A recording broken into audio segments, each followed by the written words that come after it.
Bismillahirrahmanirrahim. Assalamualaikum warahmatullahi wabarakatuh.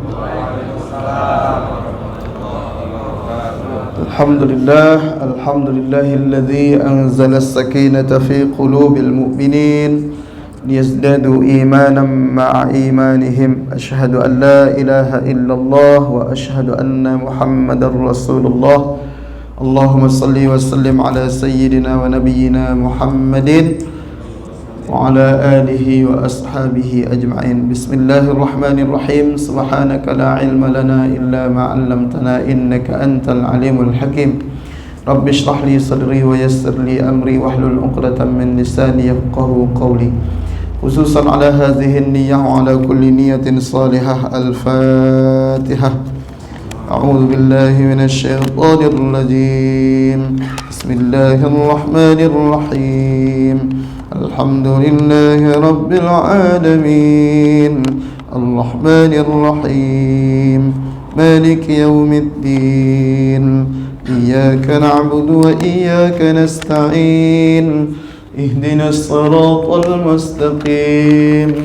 Siratal ladzina an'amta 'alaihim ghairil maghdubi 'alaihim waladdallin. Amin. Mudah-mudahan dengan salat subuh kita hari ini dan doa-doa kita, segala niat kita diterima oleh Allah Subhanahu wa taala. Amin. Ketua DKM, segenap pengurus Masjid Baitul Izzah yang dimuliakan Allah Subhanahu wa taala, Bapak Ibu sekalian, jemaah sehat semua, Pak? Alhamdulillah. Pagi ini saya ingin ngajak Bapak Ibu sekalian untuk duduk santai, walaupun temanya agak ngeri-ngeri sedap, tapi ini diusahakan dengan cara yang santai, sehingga Bapak Ibu sekalian tidak perlu terlalu takut dengan kajian hari ini. Temanya memang tentang Dajjal, tapi mudah-mudahan majelis ini senantiasa majelis yang dirahmati oleh Allah Subhanahu wa taala. Amin. Amin ya rabbal alamin. Pertama kita ucapkan alhamdulillah, segala puji bagi Allah. Kita bersyukur tidak henti, setiap hari diberikan nikmat oleh Allah Subhanahu wa taala, sampai pada waktunya nikmat itu kemudian dicabut, dikembalikan kepada Allah. Mudah-mudahan kita kembali kepada Allah dalam keadaan bersyukur atas segala nikmatnya. Amin. La in syakartum la azidannakum. Memang rumusnya jika bersyukur pasti ditambah oleh Allah.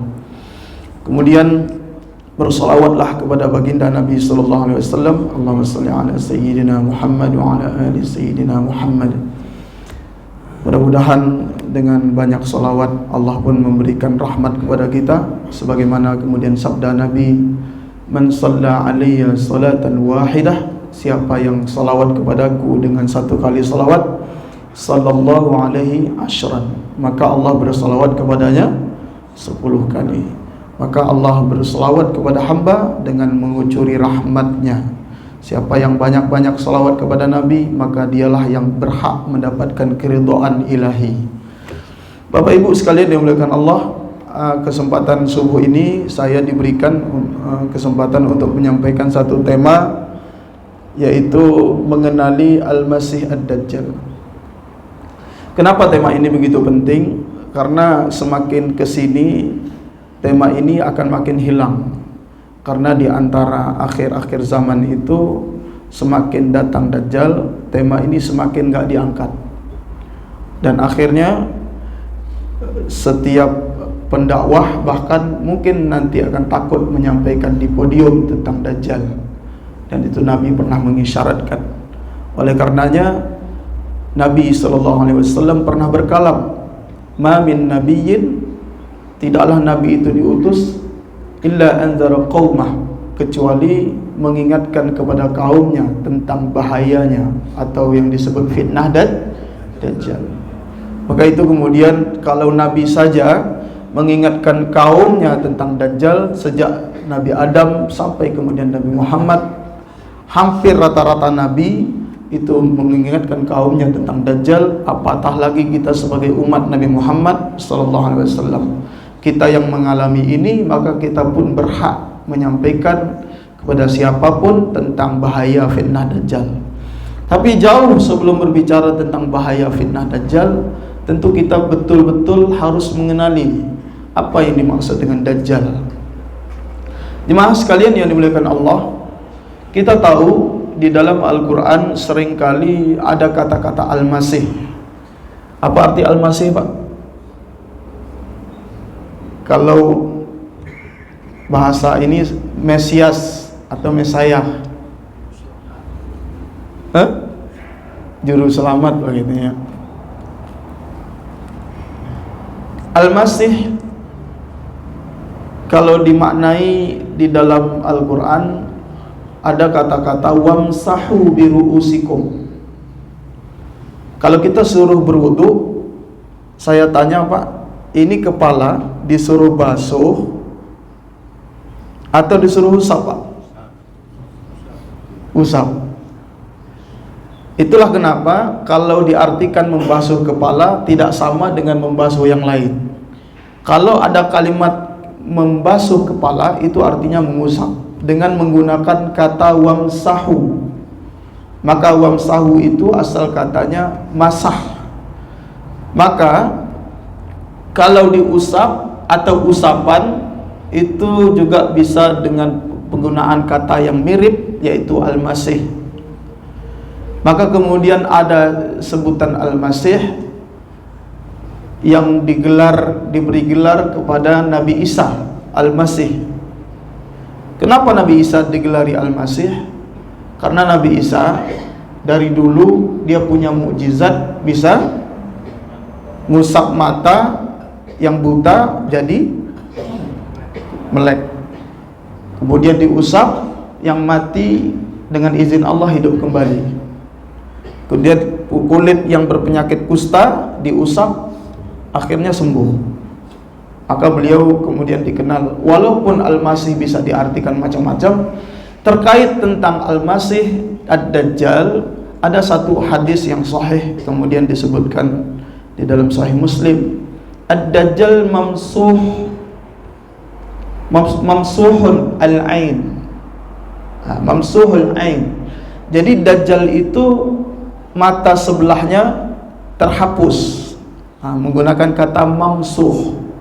Maka kemudian para ulama berusaha, mungkin inilah dalilnya yang menyebabkan Al-Dajjal itu disebut Al-Masih.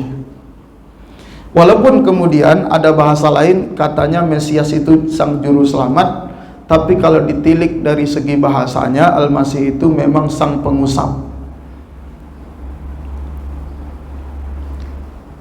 Tidak ada masalah kalau ada pendapat Al-Masih itu juru selamat. Nabi Isa itu juga dulu disebut juru selamat. Tapi Al-Masih yang ingin dikaji hari ini juga dikaji di agama yang lain, di mana kalau agama lain di Yohanes saja disebutkan bahwa Al-Masih Ad-Dajjal itu termasuk antikristus. Cuma kelebihannya Islam, kata Nabi SAW, kelebihannya kita kalau mengkaji Dajjal itu tahu kalau Ad-Dajjal itu buta sebelah matanya, dan itu nggak ada di kitab yang lain. Nah, ini yang kemudian kita dudukkan perkara. Baik, lalu kalau ditanya apa itu Dajjal, Pak? Arti Dajjal? Dajjal kalau dibuka kitab Munjid ya, oleh Louis Ma'luf, mengartikan kata Dajjal itu ma'udz zahab, air emas, atau juga diartikan tautiyah, pemalsu, pemoles, yang tadinya nggak bagus jadi bagus. Itu arti Dajjal. Juga bisa dimaknai dengan labisa wa mawah, yaitu mencampur adukkan. Jadi kalau kata Dajjal kemudian kita sebut pendusta artinya. Tapi kalau pendusta saja, Pak, setiap kita bisa, kalau orang yang berdusta, satu hari dia berdusta, 2 hari berdusta. Bahaya kalau setiap pendusta itu kemudian disebut Dajjal, Pak. Mungkin kita saja bisa disebut Dajjal karena kita pernah dusta, betul kan? Itu bahaya. Jadi yang disebut Dajjal di sini adalah Al-Kadzdzab, dengan menggunakan sirah mubalaghah dalam bahasa Arab. Al-Kadzdzab yaitu pendusta kelas berat, pendusta yang penuh dengan tipu muslihatnya, kebenaran disulap jadi kebatilan, dan kebatilan itu nampak benar. Itu kemudian diartikan Dajjal. Maka kalau dibuka kamus, Dajjal itu pasti sama dengan kata Al-Kadzdzab, pendusta kelas berat. Jadi rajanya pendusta itu disebut Dajjal. Ini. Jadi hari ini kita ingin mengkaji bagaimana sih pandangan orang Islam itu tentang Dajjal. Ini yang kemudian saya ingin dudukkan. Sebetulnya perkara ini saya udah tangkap beberapa dalil. Bagaimana sebenarnya Dajjal itu? Apakah Dajjal itu baru muncul di zaman ini atau pernah kemudian diisyaratkan oleh Nabi di zaman beliau ada orang-orang yang seperti Dajjal? Setidaknya kita ingin mengenal Dajjal ini tidak kata orang, Pak, Bu. Kita ingin mengenal Dajjal ini kata Nabi sallallahu alaihi wasallam. Pertama kita dudukkan perkara. Di dalam Al-Qur'an tidak ada kata tentang Dajjal. Tidak ada kata Dajjal. Jadi kalau di dalam Al-Quran itu bicara Ya'juj wa Ma'juj surah Al-Kahfi, tadi baca surah Al-Kahfi, tujuannya siapa yang membaca surah Al-Kahfi 10 pertama atau 10 terakhir, usima minat Dajjal, dijaga, dilindungi oleh Allah dari fitnah Dajjal. Dan itu nggak bisa diganti dengan surah Al-Baqarah. Kalau ada orang bilang kalau surah Al-Kahfi 10 bisa membentengi kita dari Dajjal, kalau gitu surah Al-Baqarah kita baca, pasti kita terlindungi dari Dajjal. Enggak, ini persoalan lain. Ini persoalan bahwa masing-masing surat punya keutamaannya. Nah, fadilah surah Al-Kahfi diantaranya termasuk menjaga kita dari fitnah Dajjal. Maka siapapun yang tidak mudawamah, tidak mendawamkan surah Al-Kahfi setiap hari, ketika Dajjal itu datang, imannya lemah, maka kemungkinan tidak bisa selamat karena tidak punya tanaman. Dan maka Al-Kahfi itu ibarat menanam, pada waktunya dia akan panen. Itu yang kemudian kata Nabi, man qara'a surat Al-Kahfi, siapa membaca surah Al-Kahfi asyral awakhir, 10 terakhir atau di awal, usima minat Dajjal, akan dijaga, dilindungi dari fitnah Dajjal. Tidak ada fitnah yang lebih besar kecuali fitnah Dajjal sejak zaman Nabi Adam. Ma baina khalqi Adam ila qiyamis sa'ah khalqun akbar minad Dajjal. Sejak Nabi Adam diciptakan, tidak ada fitnah yang lebih besar melainkan fitnah Dajjal. Maka fitnah ini kemudian bahaya sampai Nabi mengatakan kalau sudah keluar fitnah ini, itu berlaku nanti surah Al-An'am ayat 158. Yauma ya'ti ba'du ayati rabbik la yanfa'u nafsan imanuha. Ketika sudah datang hari itu, maka iman tidak lagi bermanfaat. Tidak lagi orang imannya kalau lemah pengen taubat nggak lagi bisa. Karena Dajjal itu fitnah yang paling dahsyat, sekaligus untuk membedakan mana yang betul-betul beriman, mana yang kemudian akhirnya imannya tersingkir, terdegradasi. Maka kemudian kita bicara, pertanyaannya begini, sebelum saya baca, Bapak Ibu sekalian, kira-kira Dajjal itu kapan, Pak? Gambarannya aja, ada yang satu atau dua orang bicara Al-Masih Ad-Dajjal. Apakah ini berbicara sesuatu yang jauh dari kita atau kemungkinan dekat dengan kita, Pak?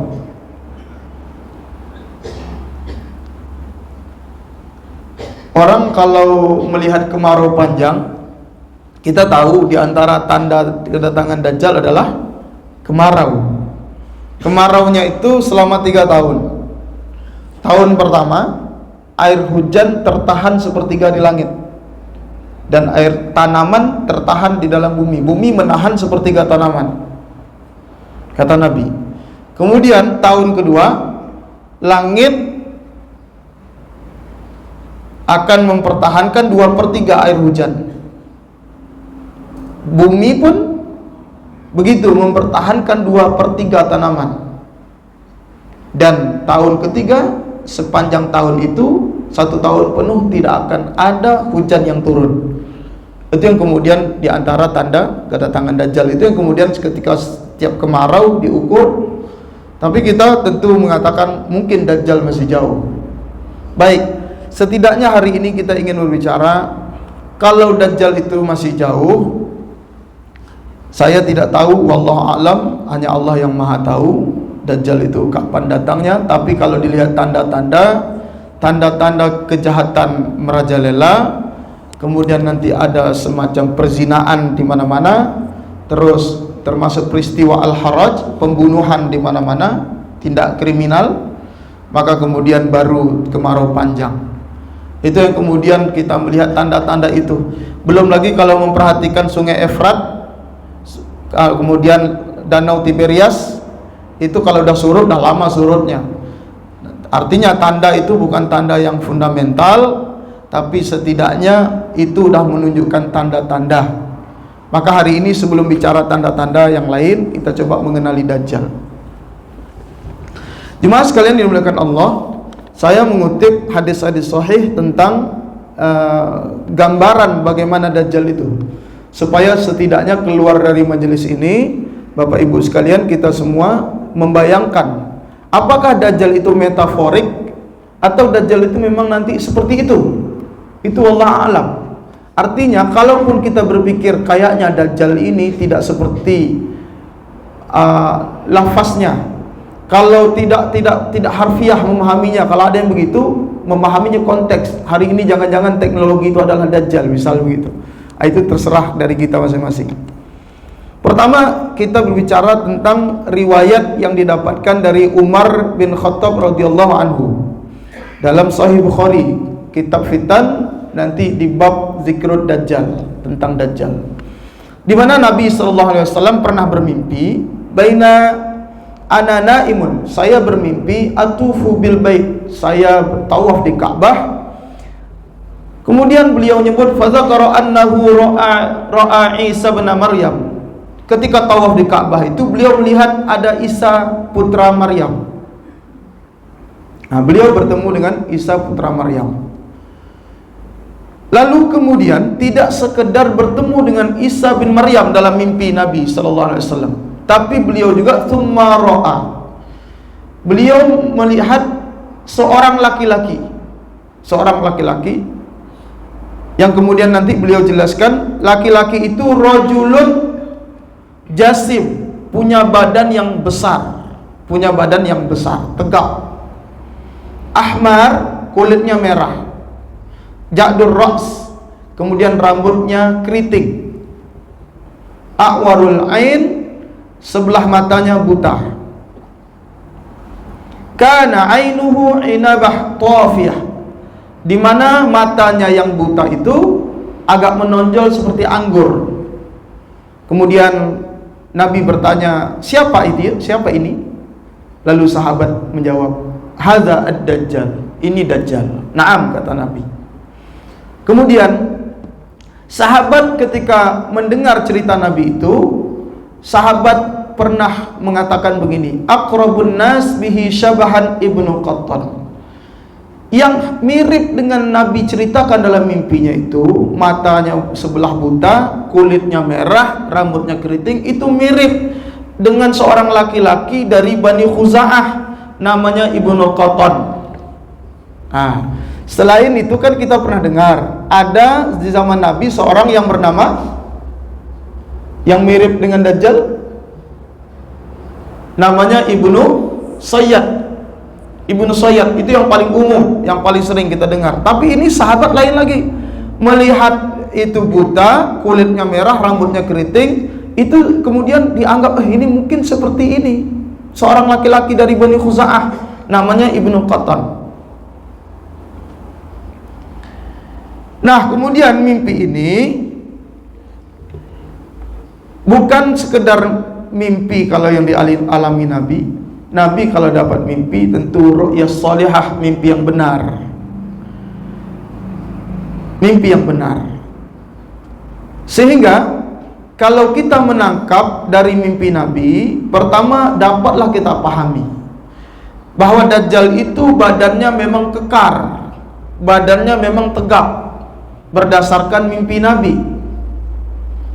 Kemudian kulitnya memang bukan kulit kita, Pak, karena kulit kita tidak merah, artinya selamat dari mimpi Nabi ini. Nah, kemudian matanya sebelah buta. Sebelah buta ini kanan atau kiri, ini yang jadi agak, maaf, hadisnya sama-sama sahih, tapi ada yang satu kesempatan nyebutnya kanan, ada satu kesempatan nyebutnya kiri, sehingga saya tidak membahas kanan atau kiri. Yang jelas sebelah matanya buta. Jadi kalau nanti Bapak Ibu sekalian ketika mengingat Dajjal, membahas Dajjal, jangan dibahas kanan atau kiri butanya, karena ada dua versi, ada dua riwayat. Riwayatnya sama-sama sahih. Sahih Bukhari nanti kanan, Sahih Muslim sebelah kiri, sehingga anggap saja sebelah matanya buta, itu yang pasti. Berarti Dajjal itu matanya tidak satu, yang selama ini dijadikan simbol Illuminati, mata satu di $1. Enggak seperti itu. Dajjal itu matanya dua. Jadi normal seperti kita, matanya dua. Bahkan nanti saya baca tentang riwayat di zaman Nabi, Dajjal itu matanya jarang kebuka, Pak. Jadi untuk mengenali buta atau enggak buta itu agak sulit, karena matanya itu jarang kebuka. Dari lahir Dajjal itu justru cenderung nutup mata. Matanya tertutup, bukan tidur. Matanya tertutup tapi hatinya terjaga. Ketika ada orang yang berbicara, walaupun matanya tertutup, dia bisa menjawab. Nah, itu Dajjal. Jadi Dajjal itu kalau kita mengatakan matanya buta sebelah, iya, tapi bukan berarti kita katakan kita semudah itu mengenali. Walaupun Nabi mengatakan setiap muslim yaqra'u kullu muslim, setiap muslim bisa baca itu. Berarti maksud muslim itu adalah setiap orang yang beriman bisa tahu itu. Kemudian tentang mengenal Al-Masih Ad-Dajjal berarti mengenal sosok, Pak, bukan mengenal Dajjal. Dajjal dan Al-Masih itu berbeda. Saya ulang, Dajjal dan Al-Masih itu berbeda. Yang kita baca dalam sholat doanya, Allahumma inna na'udzubika min fitnatil Masih Dajjal. Ah, itu hati-hati. Dajjal dan Al-Masih Ad-Dajjal itu berbeda. Kalau Dajjal itu bisa karakter, bisa kelompok orang. Makanya Dajjal itu jamaknya bisa Dajjalun atau kemudian Jaljalah. Atau yang paling umum Dajjalun. Para Dajjal. Dajjal itu bahkan sebelum datang Al-Masih Ad-Dajjal ada 30 Dajjal. 30 Dajjal dulu yang datang, yang mengaku sebagai kekasih Allah, baru Al-Masih Ad-Dajjal.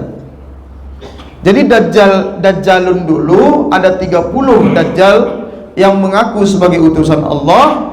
Bisa dihitung, bisa saja mengaku utusan Allah itu dari zaman Nabi, terus nanti ngaku sebagai kasih Allah, baru kemudian orang yang jadi pemimpin itu nanti yang dianggap juru selamat oleh Yahudi, Kristus oleh mereka, maka dipandang oleh Islam itu adalah Al-Masih Ad-Dajjal, adalah orang yang kemudian nanti sebagai pemimpin dunia, memimpin dalam kesesatan. Mereka lah yang kemudian dialah yang digelari Al-Masih Ad-Dajjal. Maka hari ini kita mengenali sosok ini. Kita mengenali sosok ini. Dalam ilmu hadis ada yang disebut Dajjal. Kalau pendusta, ya, pendusta dalam ilmu hadis juga disebut Dajjal. Jadi hadis itu diantara sebab hadis itu dhaif, itu diantara, atau hadisnya maudhu', palsu, karena ada Dajjal di situ, pendusta. Kemudian riwayat yang dari Umar bin Khattab juga menjelaskan ciri-ciri Al-Masih Ad-Dajjal selain yang kami sebutkan tadi. Di sini disebutkan innallaha ta'ala laisa bi'awar. Kata Nabi, ingat, Allah itu tidak buta. Tidak buta. Ala wa innal masih, adapun al-masih itu yang disebut ad-dajjal, dia buta sebelah kanannya. Ini Sahih Bukhari. Sebelah kanannya buta. Kana ainuhu inabatun tafiyah, di mana mata yang buta itu seperti anggur, Pak. Buah anggur. Berarti nonjol.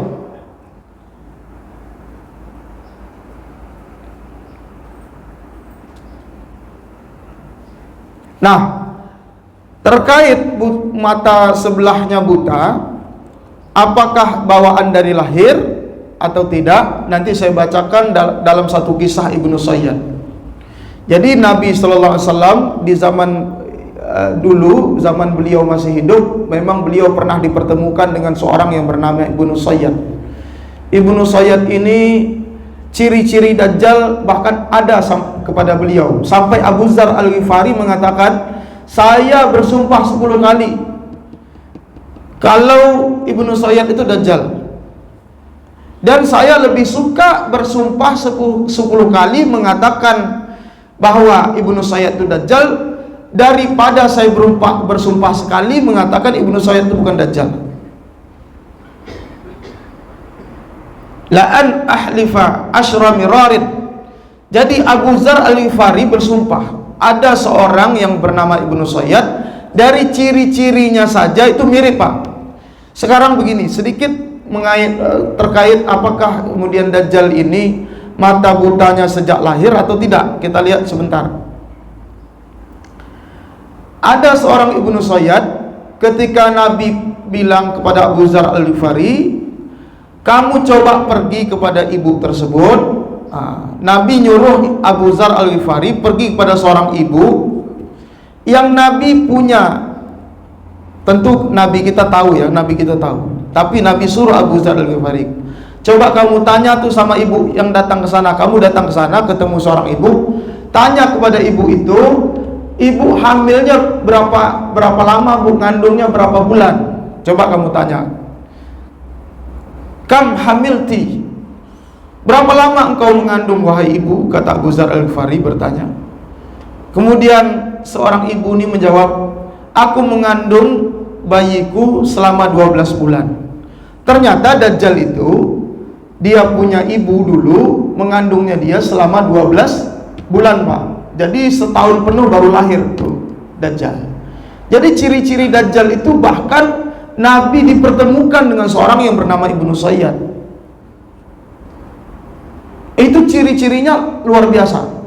Bahkan ketika lahir, suaranya seperti apa kata Nabi? Nabi tanya ke Abu Dzar Al-Ghifari, suruh tanya kepada ibunya. Ketika lahir tuh bayinya bersuara.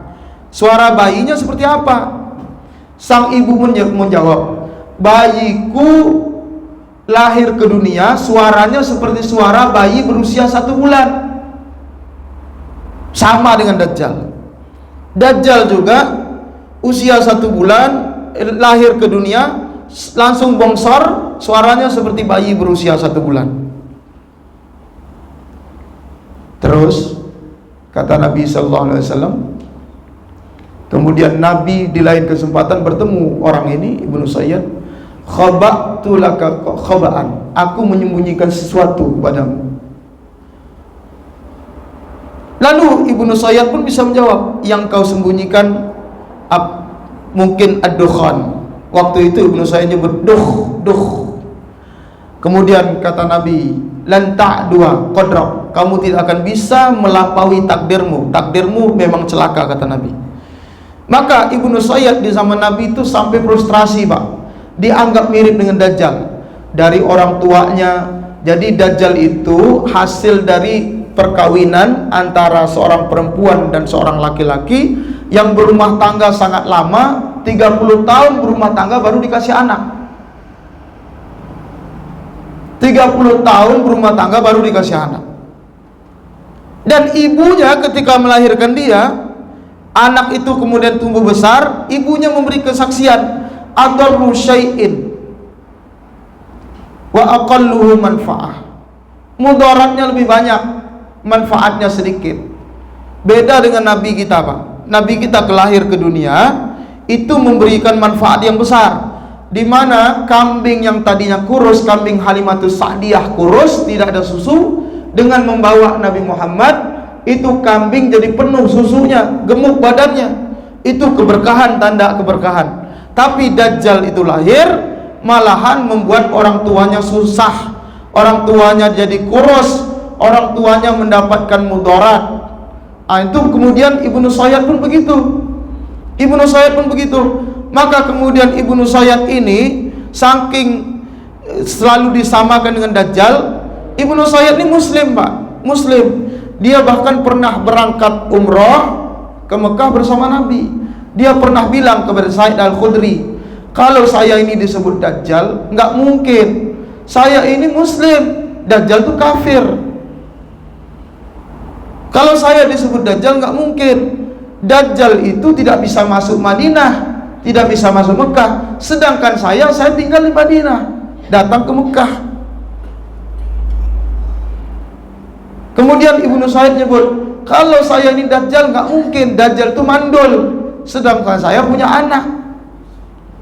Tapi ujungnya apa, Pak? Ibnu Sayyid itu bilang ke Abu Sa'id Al-Khudri, tapi saya tahu Dajjal itu di mana. Kata Ibnu Sayyid, saya tahu Dajjal itu di mana sekarang. Nah, ini kemudian yang dimaksud oleh Nabi, Ibnu Sayyid ini dianggap punya kepribadian yang ganda, Pak. Aneh. Dikatakan normal, tapi kok kesannya kayak ada sesuatu yang lain. Ini kemudian ketika sahabat ingin membunuh Ibnu Sayyid, lalu sahabat bilang, Nabi bilang, kalau engkau membunuh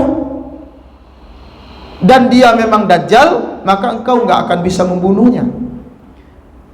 Tapi kalau engkau membunuh dan dia bukan Dajjal, engkau berdosa. Sehingga Ibnu Sayyid dibiarkan hidup. Nah, terkait tentang matanya, apakah buta bawaan dari lahir atau enggak, itu tidak ada riwayat yang kemudian menyebutkan beliau lahir memang dalam keadaan buta. Itu enggak ada. Hanya kemudian disebut beliau lahir matanya tertutup.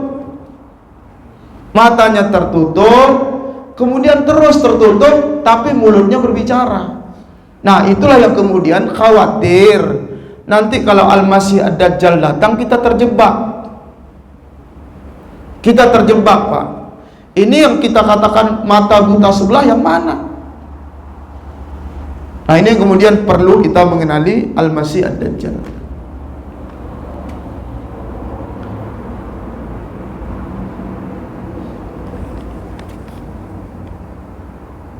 Lalu bagaimana bentuk tubuh beliau? Postur, secara postur di dalam Sunan Abu Dawud disebutkan, bahkan di Sahih Muslim dulu disebutkan, An-Nawas bin Sam'an mengatakan innahu syabbun.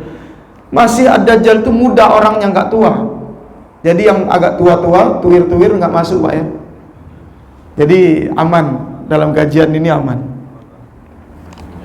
Innahu syabbun, dia itu muda. Kemudian qototun, rambutnya keriting, matanya kemudian menonjol. Nah, itu pertama yang diingat, muda dan rambutnya keriting, matanya menonjol sebelahnya. Itu riwayat Sahih Muslim dari An-Nawas bin Sam'an. Kemudian riwayat Ubadah bin Somit disebut inna Masih Ad-Dajjal rajulun qasir. Masih Ad-Dajjal itu orangnya pendek. Jadi Al-Masih Ad-Dajjal itu orangnya pendek. Berarti kalau kita mengatakan Dajjal, jangan sampai kemudian kita membayangkan Dajjal itu tinggi. Bayangkan rajulun qasir, laki-laki yang pendek. Bahkan kata-kata qasir, seandainya tidak dilihat pada konteksnya bahasa ini, qasir itu maknanya sangat pendek. Berarti di kalangannya dia, kaumnya, dia termasuk sangat pendek. Selanjutnya afja, bentuk kakinya, betisnya itu liter O, Pak, kayak pemain bola, bulat. Nah, itu. Dan rambutnya tetap tadi sudah disebutkan ikal atau keriting, sebelah matanya buta. Jadi kalau bisa sementara kita tangkap bahwa Al-Masih Ad-Dajjal kulitnya merah, badannya tegap, apalagi Pak? Pendek, terus keriting, mata menonjol. Mata sebelah mana Pak? Sebelah kanan, kiri belum saya sampaikan riwayatnya, nanti ada. Terus kakinya liter O.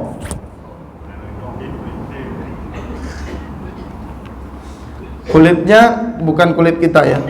Nah, Al-Masih Ad-Dajjal dalam satu riwayat juga dia disebut juga Al-Masih Ad-Dhalalah.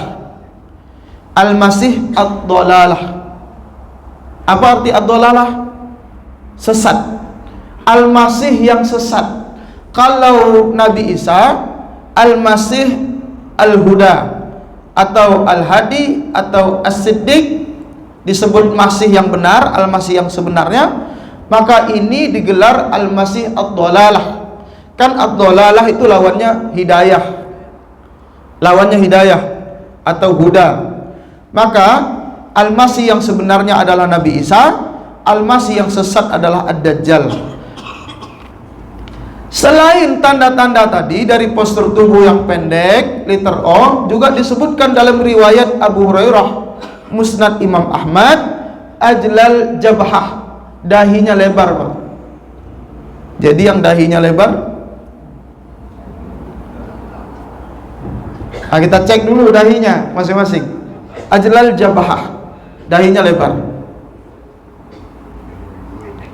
Wa aridun nahar, dan dadanya itu bidang.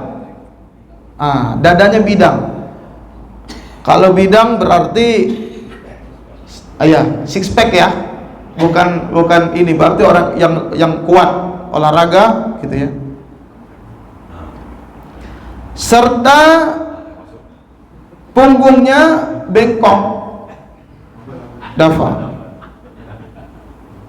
Jadi kalau bengkok punggungnya itu ya bisa maksudnya begini ya, nggak proporsional karena badannya tegap, bidang tapi bengkok. Dan kakinya liter O, agak kurang proporsional lah gitu ya. Itu. Nah, ini kemudian hadis sahih semua yang saya kutip supaya kita mengingat. Tidak sekedar itu, ada riwayat lain menyebutkan kalau rambutnya itu gimbal, jafalus syar. Makanya kemudian agak mirip-mirip mahkota, gimbal rambutnya.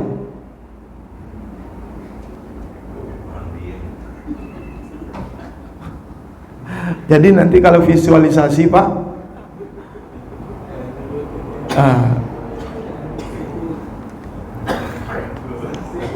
wa inna baina ainaihi maktubun kafir, di mana di antara dua matanya,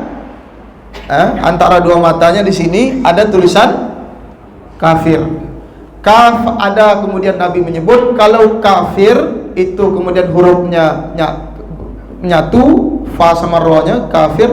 Kalau kaf fa ro itu hurufnya berpisah. Jadi bisa kaf fa ro atau bisa juga kafir. Nah, itu dua. Orang beriman bisa baca itu. Yaqra'uhu kullu mu'min. Orang buat beriman bisa baca itu.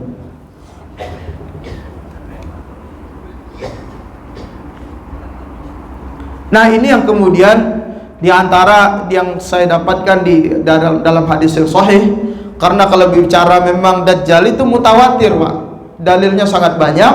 Tapi kita mengambil hadis-hadis sahih, walaupun tidak disebutkan di dalam Al-Quran, tapi disebut oleh Nabi SAW secara eksplisit. Sampai kaki liter O aja disebut Nabi. Itu tanda penting betul supaya umat Nabi Muhammad SAW kita ini mengenal Al-Masih Ad-Dajjal. Dan itu satu pemberian Pak, satu anugerah yang luar biasa yang tidak diberikan kepada umat-umat yang lain. Ini tidak diberikan kepada umat Nabi yang lain, itu tidak diberikan.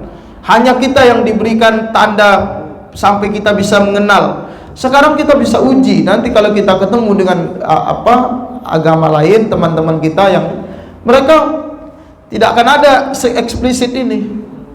Nah, ini kemudian riwayat-riwayat sahih menyebutkan beliau begitu jelas di dalam banyak riwayat, tidak lain dan tidak bukan, supaya nanti kita bisa mengenal. Kalau nanti muncul Al-Masih Ad-Dajjal, pertanyaan kita tentu begini, di mana muncul ini Al-Masih Ad-Dajjal?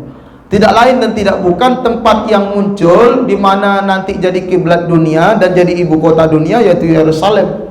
Karena 3 agama akan memperebutkan. Sekarang begini, Nasrani dengan Muslim itu punya pandangan yang sama, Pak, tentang Nabi Isa. Jadi orang-orang Nasrani mereka tidak akan salah melihat Nabi Isa. Ketika nanti Nabi Isa turun, mereka mengenal itu Nabi mereka. Kita pun mengenal Nabi Isa itu Nabi kita. Cuma bedanya Nabi Isa turun bukan membenarkan ajaran mereka. Nabi Isa turun justru jadi pengikut Nabi Muhammad sallallahu alaihi wasallam. Jadi beliau justru membuktikan bahwa Islamlah agama yang benar. Jadi kehadirannya Nabi Isa itu sebagai syawahid, bukti dalil yang kuat. Adapun Yahudi berbeda. Karena Yahudi memandang dari awal Nabi Isa itu adalah bukan nabi, bahkan anak yang lahir dari seorang perempuan tanpa suami dianggap anak hasil dari perzinaan.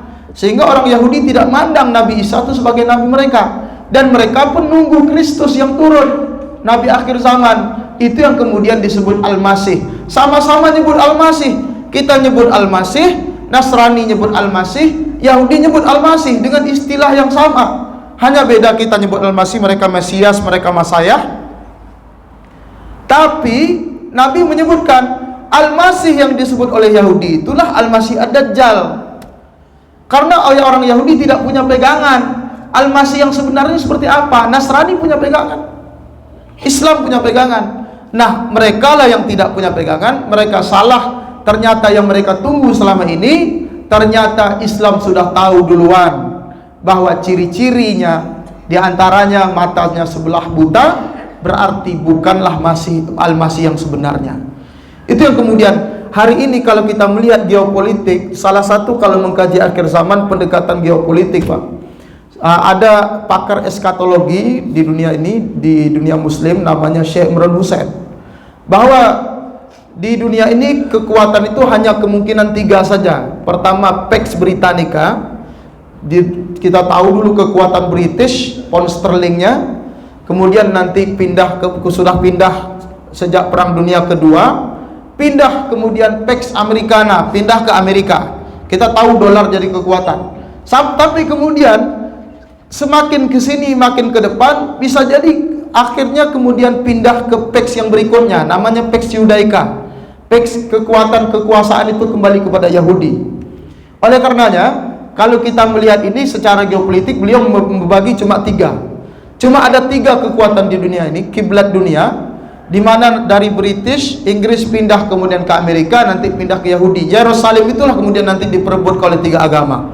Dan bicara Dajjal juga bicara di sana. Bicara Nabi Isa juga bicara di sana. Oleh karenanya, itulah kemudian diantara pentingnya kita mengkaji Al-Masih Ad-Dajjal, sama dengan kemudian keinginan tahuan kita mengkaji geopolitik dunia. Lalu kemudian kita hubungkan Al-Masih Ad-Dajjal ini seperti apa sebenarnya. Ini yang kemudian kalau kita mengkaji cukup mengenal dulu seperti apa Al-Masih Ad-Dajjal. Artinya tidak perlu membayangkan berlebihan. Ini adalah manusia keturunan Nabi Adam. Manusia keturunan Nabi Adam, orangnya biasa-biasa saja dari postur tubuhnya, bukan yang paling tinggi tapi justru pendek. Berarti jangan-jangan selama ini kita salah paham tentang Al-Masih Ad-Dajjal, sehingga suatu hari nanti, bukankah hari ini, maaf, ini bisa dikonfirmasi ulang oleh Bapak Ibu sekalian datang ke sana, bukankah kita tahu itu berita ada Solomon Temple kemudian yang digali di bawah tentu Baitul Maqdis ya, kompleks itu Al-Quds. Kita tahu Yahudi itu merasa paling superior, mereka bangsa yang paling tinggi. Bahkan Al-Quran pun menyebutkan, ya Bani Israel, uzkuru ni'matullah alaikum. Wahai Bani Israel, ingatlah nikmat yang Allah berikan kepada kalian. Apa nikmat itu? Wa anni faddaltukum 'alal 'alamin. Kami muliakan kalian di antara bangsa-bangsa yang lain. Nah, oleh karenanya sampai sekarang peradaban satu-satunya peradaban yang tidak ada tandingannya itu peradaban Sulaiman. Kita melihat kerajaan Sulaiman itu nggak ada tandingannya. Kerajaan yang luar biasa yang dibangun dari sang ayah, tapi beliaulah puncak kejayaan.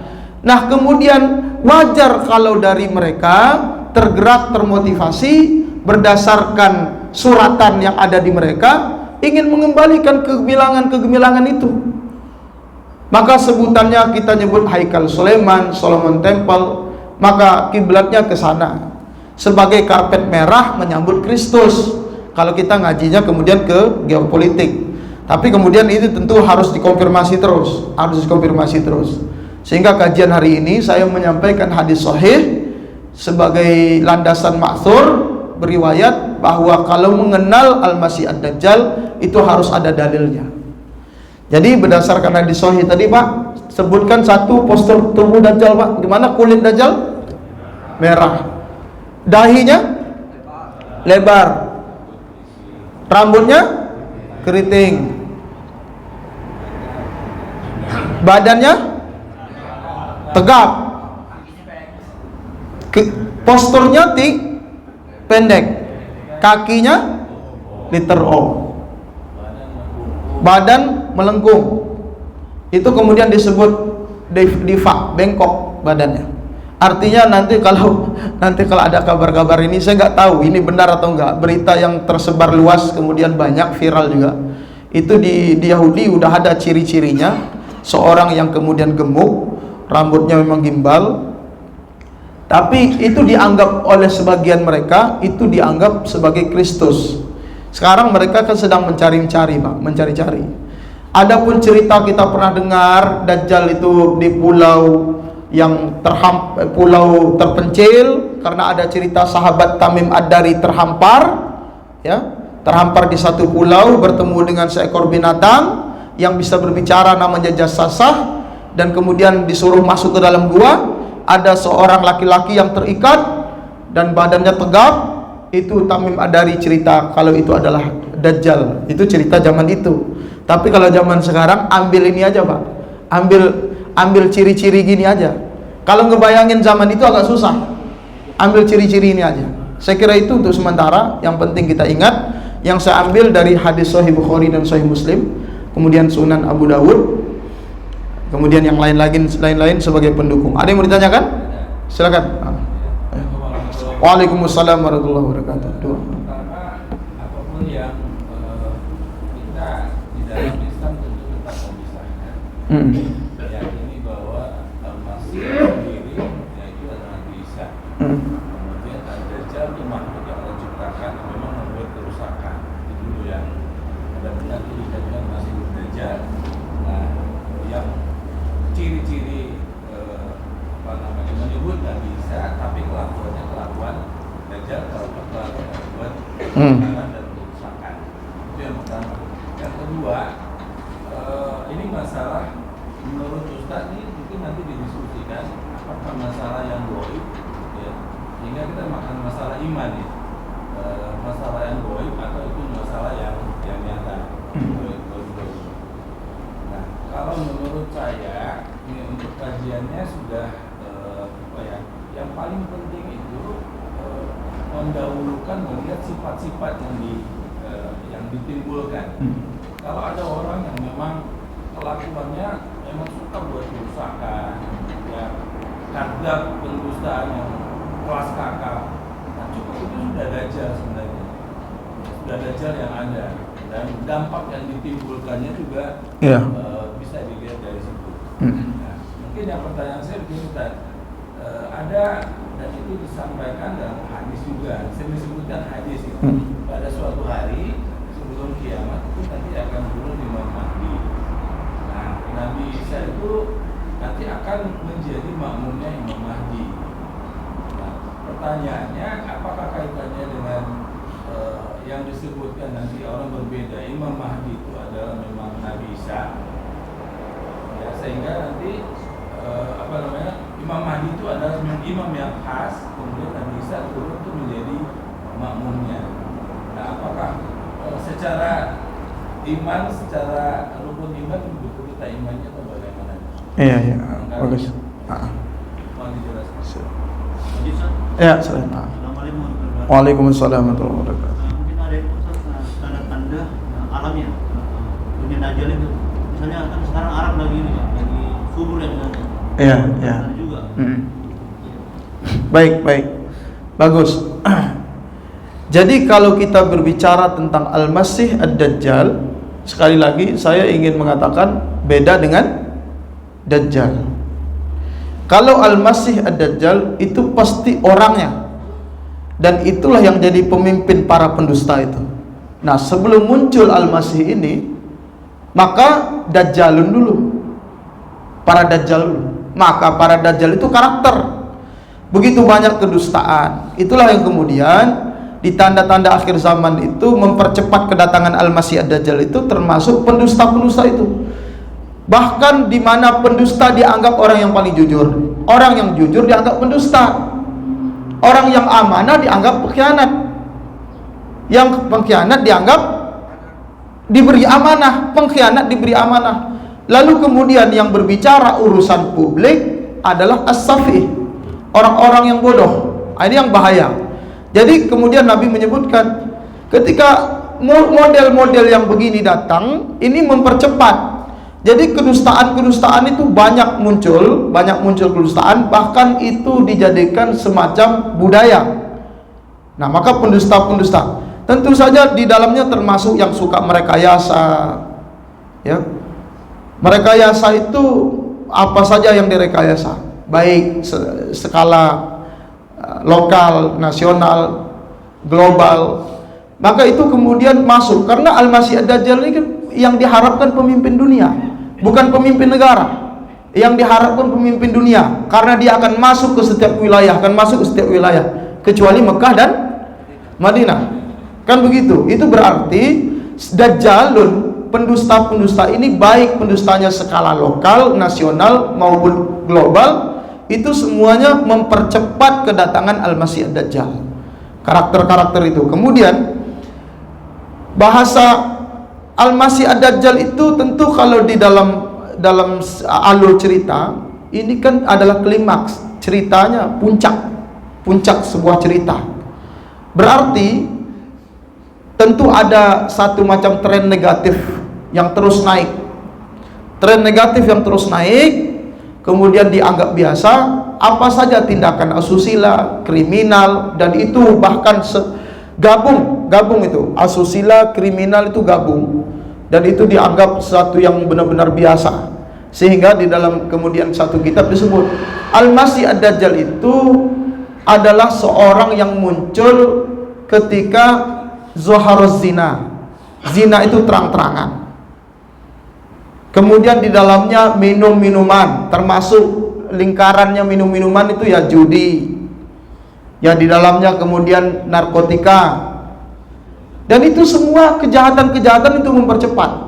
Oleh karenanya kemudian bagaimana kita melihat alam ini, sekaligus kita mengenal Al-Masih Ad-Dajjal itu nggak mungkin datang kalau tanpa Imam Mahdi. Kan berbicara Al-Masih Ad-Dajjal itu nanti urutannya Imam Mahdi dulu. Sebelum Imam Mahdi datang, urutannya perang dulu. Begini, tanda besar itu suatu ketika para sahabat nongkrong, Pak. Sahabat nongkrong. Ittala'an Nabi sallallahu alaihi wasallam alaina wa nahnu natadzakar. Nabi muncul ketika kami lagi sedang nongkrong, ngobrol santai. Nabi bertanya, "Ma tadzakkarun?" Kalian lagi bicara apa? Sahabat bilang, "Nazkuru sa'ah." Kami bicara hari kiamat. Itu bisa beda ya, tongkrongannya sahabat dan tongkrongan kita itu beda, Pak. Tongkrongan sahabat itu bicaranya kiamat gitu. Lalu Nabi bilang,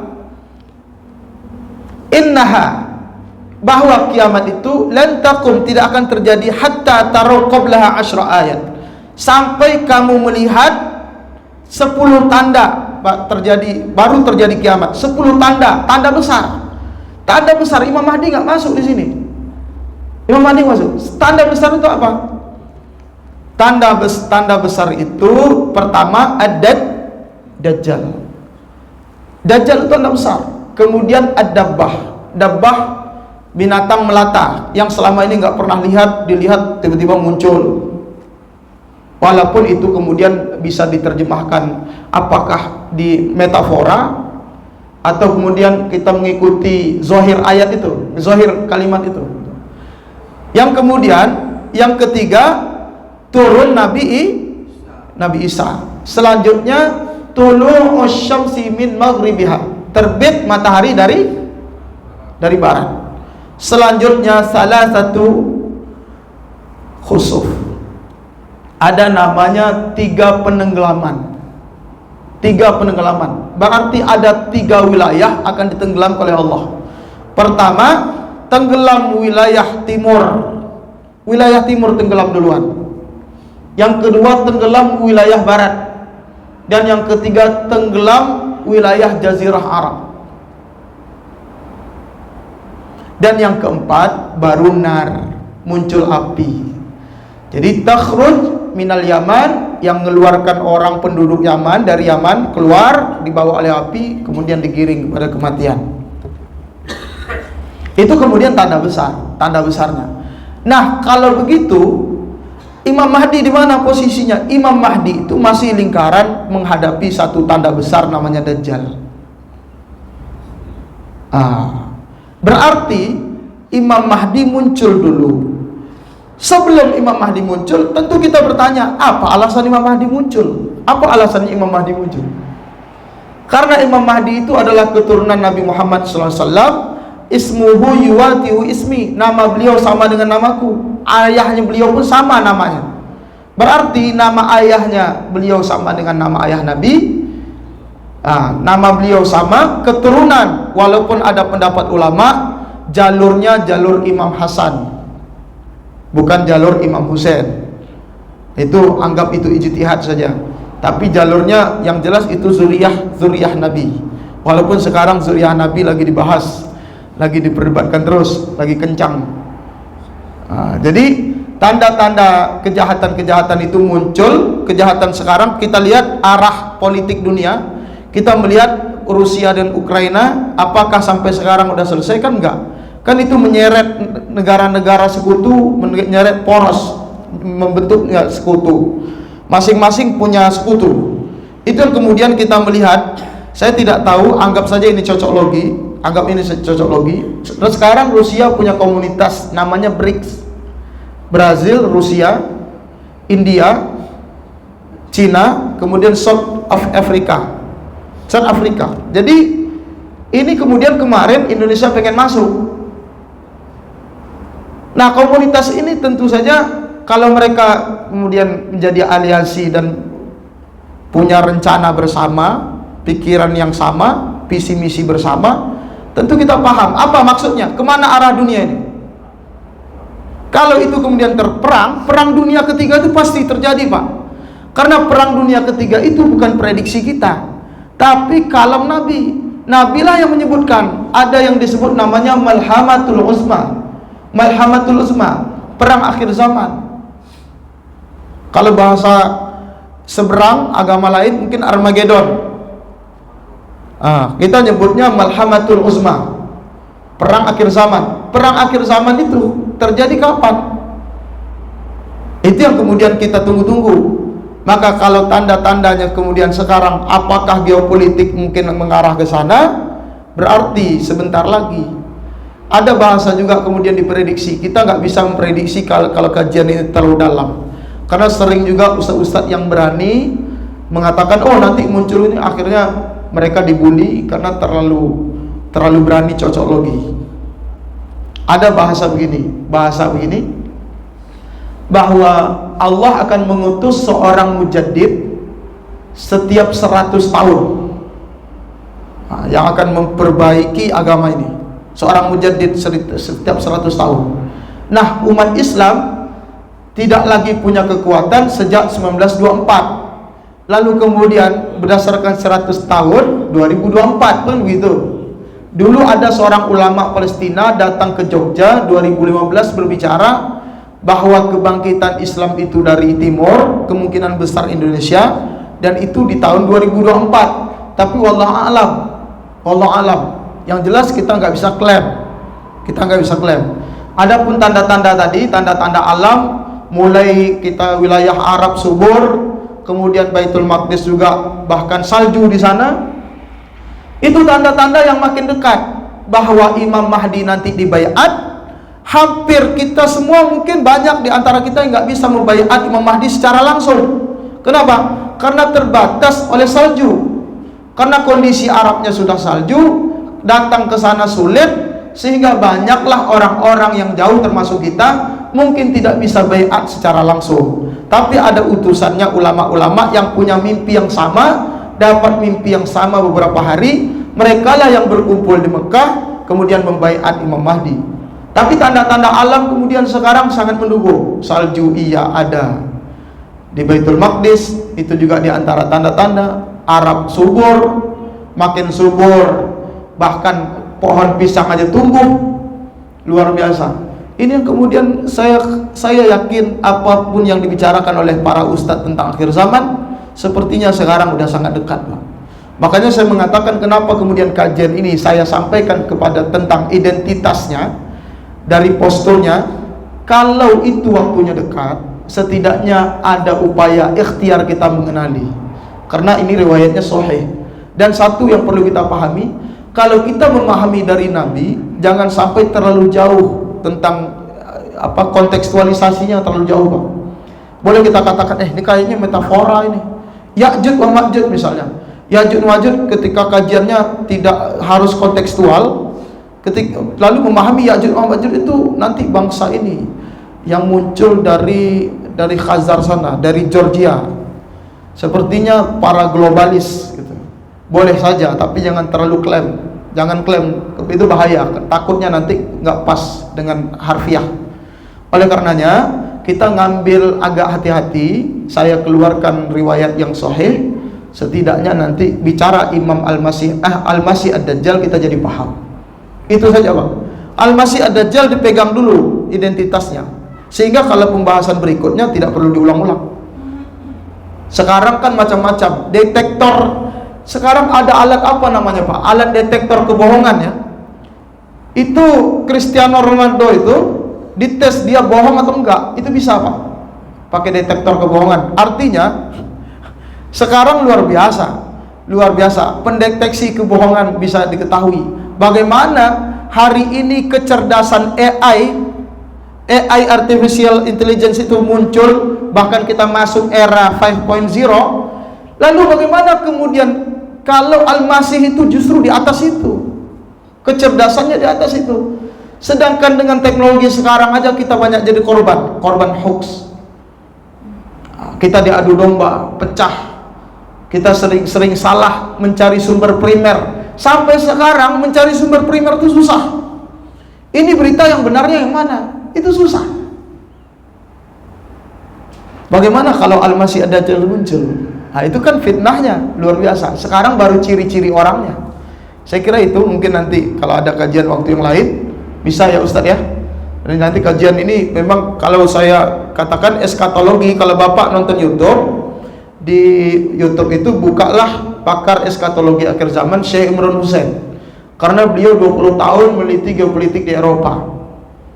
Beliau pakar hadis juga, bahkan beliau sangat gerah dengan orang yang memahami hadis-hadis akhir zaman hanya dari sisi tekstual. Nah, sehingga kalau kita bisa kita jadikan itu sebagai ini juga bahan pengayaan intelektualitas kita tonton itu Syekh Imran Hussein. Karena sekarang apa yang beliau sampaikan udah berapa tahun yang lalu itu banyak kenyataannya terbukti. Bahkan termasuk pandemi itu juga beliau udah pernah bicara jauh-jauh hari sebelumnya. Saya kira itu kalau bicara tentang kondisi sekarang, tentu saja saya hanya mengangkat tentang maksurnya riwayat-riwayat. supaya kita tidak lari, karena kebanyakan orang membayangkan Al-Masih Ad-Dajjal itu udah salah. Udah salah. Kita luruskan dulu, kita kembali dulu kepada hidayah. Mudah-mudahan kita diberi oleh Allah kekuatan iman kalau itu muncul. Kita diberikan kekuatan iman dan betul-betul di kelompok orang-orang yang beriman. Amin. Amin ya rabbal alamin. Singkat saja, tadi Ustaz Dani menyampaikan bagaimana Imam Mahdi dengan Nabi Isa. Nabi Isa, apakah kita imani Nabi Isa?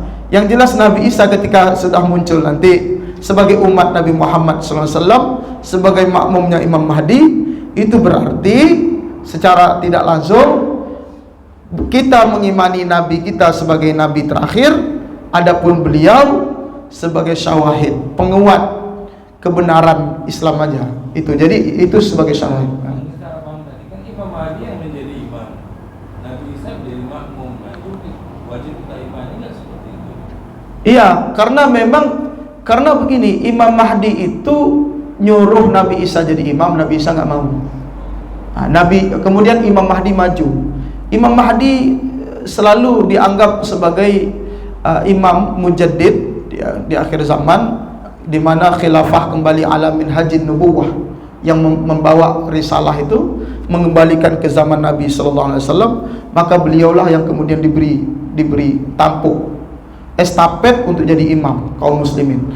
Walaupun sebelumnya ada tawaran kepada Nabi Isa, tapi Nabi Isa paham posisi beliau, maka kemudian Imam Mahdi yang jadi imam. Itu bukan berarti Nabi Isa tidak mulia.